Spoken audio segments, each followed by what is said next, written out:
True to Yourself е някакво адекватно заглавие на цялата тази компилация от 10 песни, които записваме като албум заедно. Това е един вид есенцията на този тип музика, че трябва да влагаш истинска емоция в нея и да си верен на себе си по някакъв начин.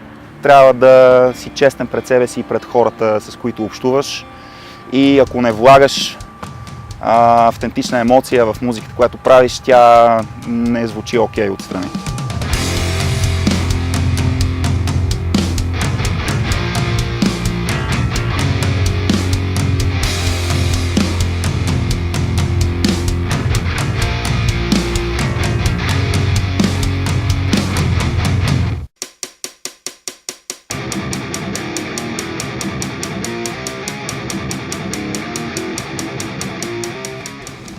Няколко години, ако не се лъжа 6. Албумът е малко по-бавен, по-тежък, не е толкова бърз, има като че ли малко по-малко пънк в себе си. Песните са по-разчупени, по-разнообразни, доста по-изпипан звук и доста повече енергия. Мисля, че е по-зряла музиката сега. Абе, трябва ли? Задължително ли да ми има и мене в това нещо?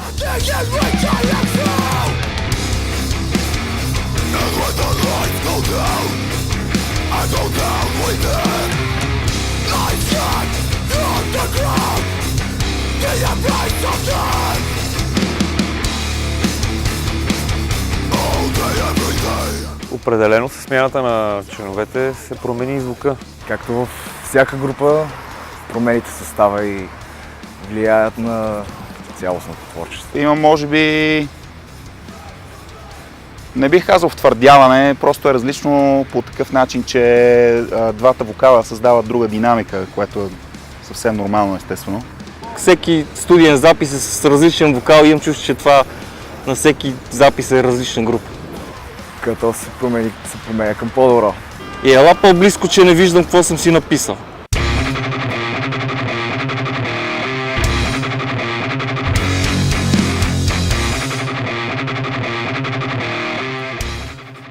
Видео ли снимаш? Да.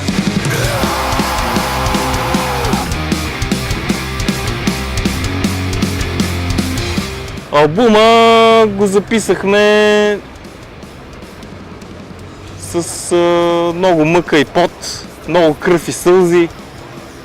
За разлика от предния път, когато първо записахме барабани, след това китари, бас и вокали, този път започнахме темпо траковете с китарите и след това Влади имаше време да свири с тях, така че да сме сигурни, че всичко ще е 100% в темпо и на време.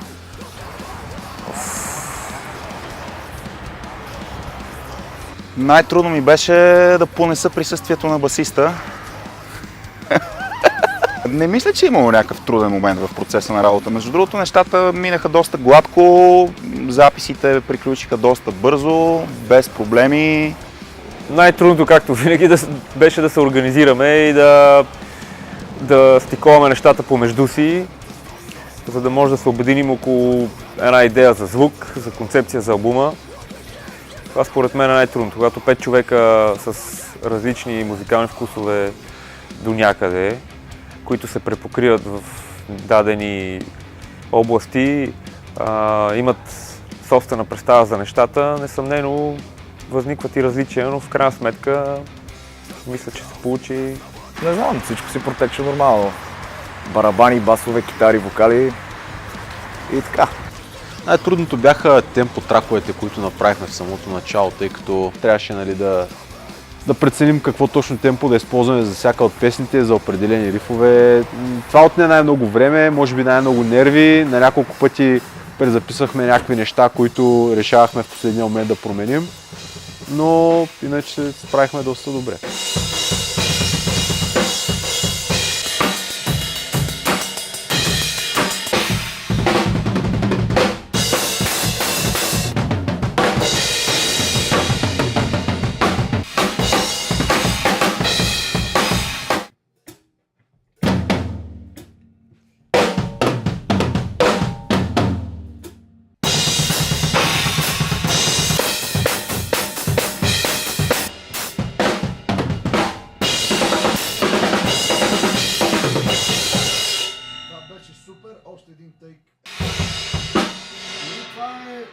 класи отгоре, разбираш, защото просто си върви в грува.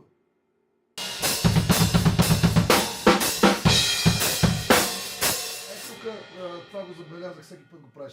Да-да-там-па-па-па. В смисъл, малко го разтегли пао-пао-па. Да го разтегля? Да, малко го сидиш па-па-па, такова.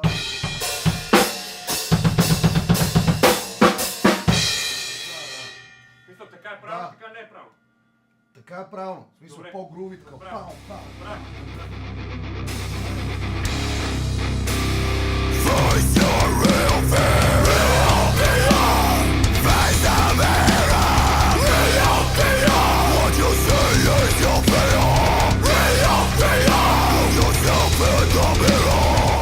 Васко е един супер пич.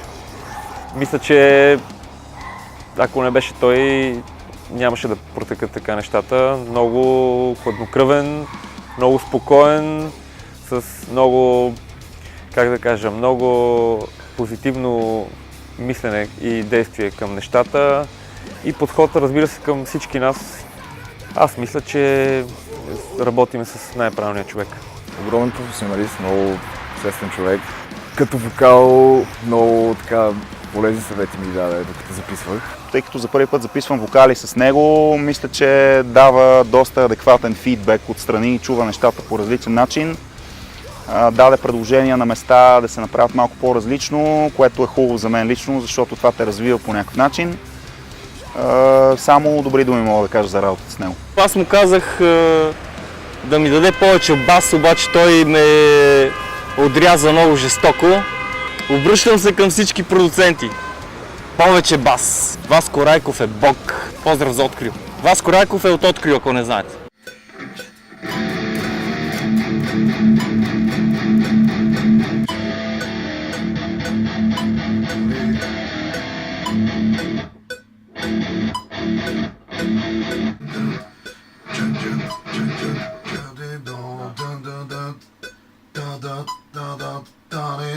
В смисъл, дава им дъх буквално да диша между тях.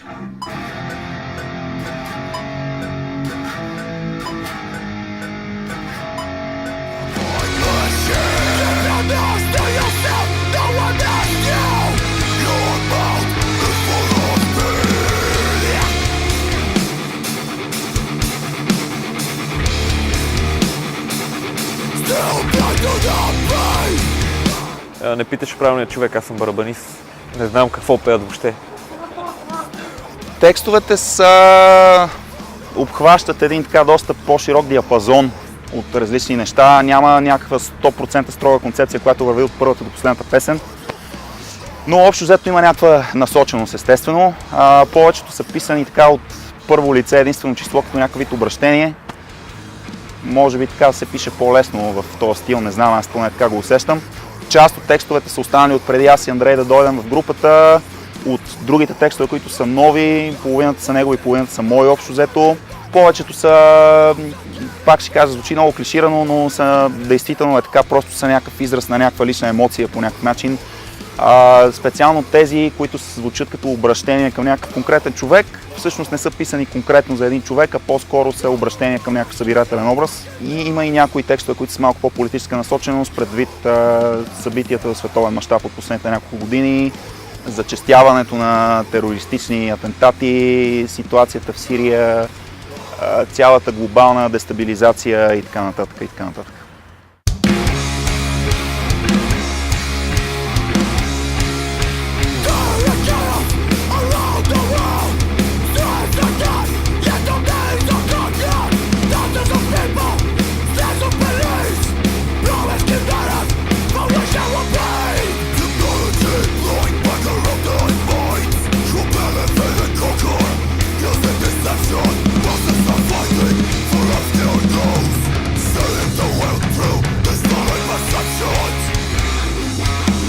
В албума имаме един гост вокал и този път решихме да е от друга сцена, защото нали, обикновено се очаква да викнеш хардкор вокалисти да ти гостуват, обаче ние решихме да викнем хип-хоп изпълнител. Това е един наш стар приятел от Благоевград, познаваме се от деца. Той в момента се подвизава в Лондон Марио, a.k.a. Madman Zap. Не мисля, че се получи, можете да чуете резултат.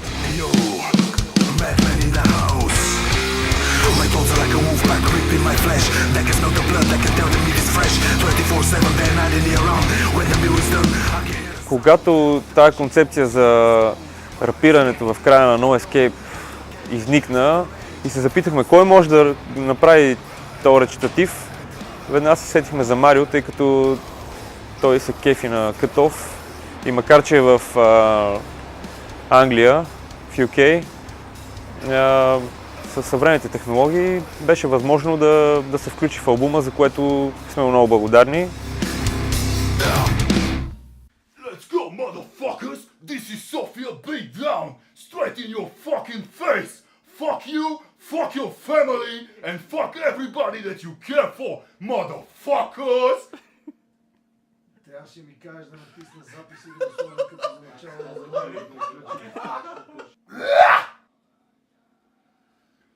There's no escape from this mental maze! And there's nothing left! Kill their own brothers! You're nothing but the mother's on the line! Look me in the eyes! Till we fucking lie! Sick! Sick! Sick!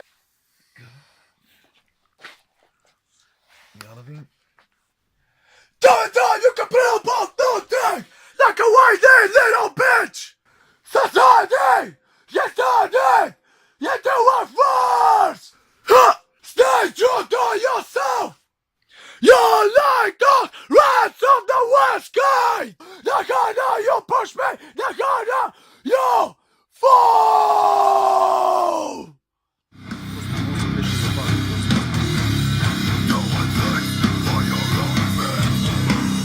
You're a fucking kidball friend! You're wrong for a gun! Get my fucking wrong! Killing my life! Like you! Организацията беше малко, как да кажа, такава набързо, защото реално нито аз имах адски много свободно време, нито самата банда, т.е. всичко беше под някакъв такъв таймфрейм, който трябваше да спазим всички. Интересното беше това, че избрахме всъщност да записваме в репетиционната, заради това, че самото помещение беше голямо, искахме да изкараме максимално по-обемен саунд на барабани и така нататък, така нататък. Адски странно беше това, че нали, нямахме апаратно, т.е. нямахме контрол-рум, в който да следим нали, за самия саунд точно какво вадим. Беше проба грешка, т.е. записваме малко, слушаме, нямахме и читав мониторинг, всъщност разчитахме на слушалки, на това, на което сме свикнали общо взето.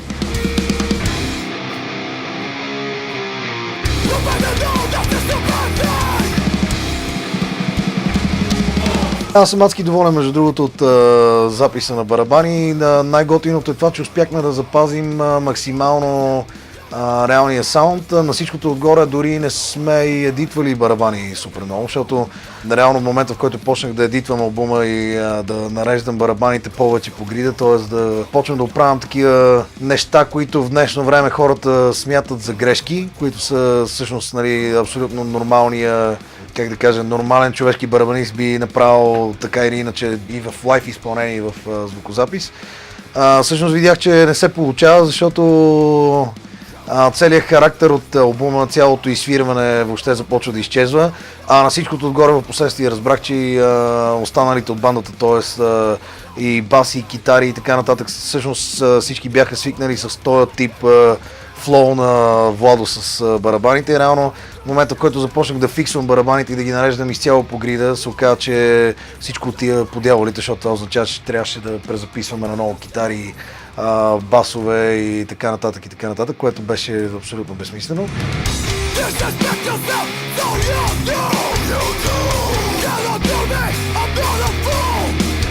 Много се кефа на това, че успяхме да запазим, да кажем, нещо от сорта на 95% от реалния саунд на барабаните. Много малко имаме подложени семпли към тях и така нататък. Всъщност това беше и основната цел на цялото нещо, да запазим истинската стая, да запазим истинското изсвирване, истинския саунд на барабаните и така нататък.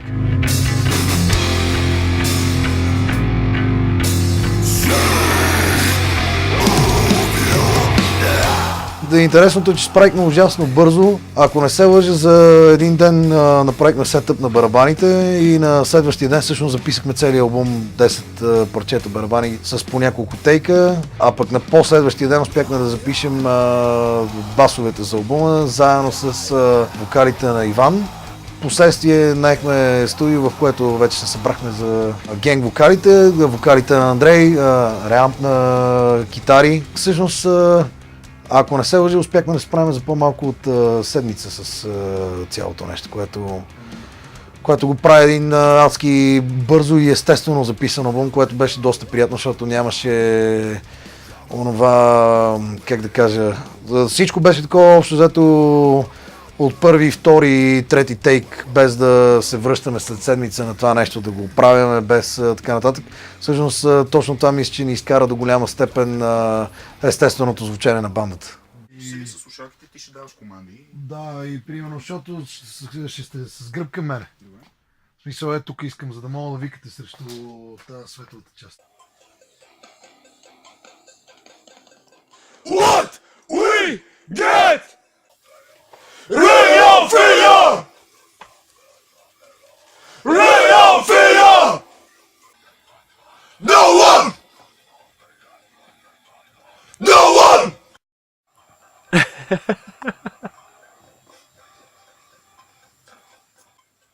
Enemy!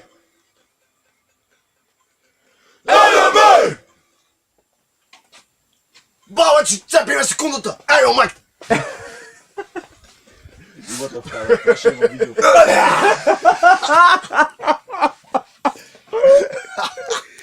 Super купа адски кеф беше. Смисъл ти кажа, че it was fucking lit, fam. No Escape, защото е доста ударна, има много як машин мотив и гостува нашия приятел Марио, т.е. малко по-нетрадиционна от останалите песни. Имам две любими песни в албума, може би. Те са доста различни една от друга. Едната е стара и е писана преди аз да дойда в Cut Off и тя е Sick of Your Lies. Просто защото ми звучи по-тежко. Харесва ми как започва само с баса. Харесва ми посланието и последната част ми се струва така доста агресивна и ме предразполага към по-различни вокали, малко по-различна тоналност и така нататък. Може би това ми е любимата песен в албума. Другата, която мога да поставя над останалите е Deaf and Blind, може би, която беше написана от Васе към края на творческия процес. Тя е така доста по-различна, по-кратка, без някакви отявлени повторения на части, звучи по-раздвижено и по-груви и може би затова ми харесва повече. Любимата ми песен е Deaf and Blind. Просто защото е много шантава конструкция, нито един риф не се повтаря, няма припев, няма куплет. Много ненормална песен е това. Sick of Your Lies заради бас интрото и заради чисто, да знам, панкарски характер на инструментала. True to Yourself ми харесва много. Deaf and Blind ми доставя много удоволствие да я свира. Много е разчупена. За свирене Deaf and Blind, но True to Yourself е много ударна песен.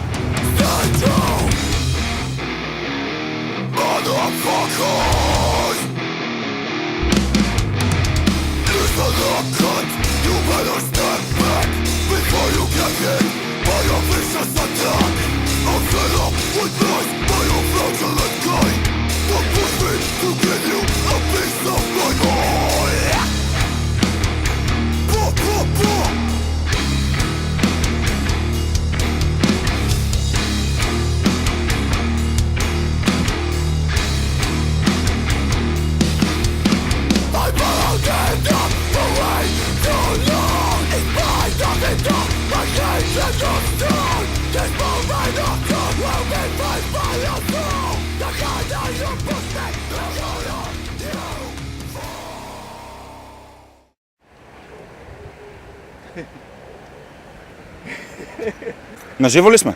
Да. Здравейте, аз съм Генка Шикерова.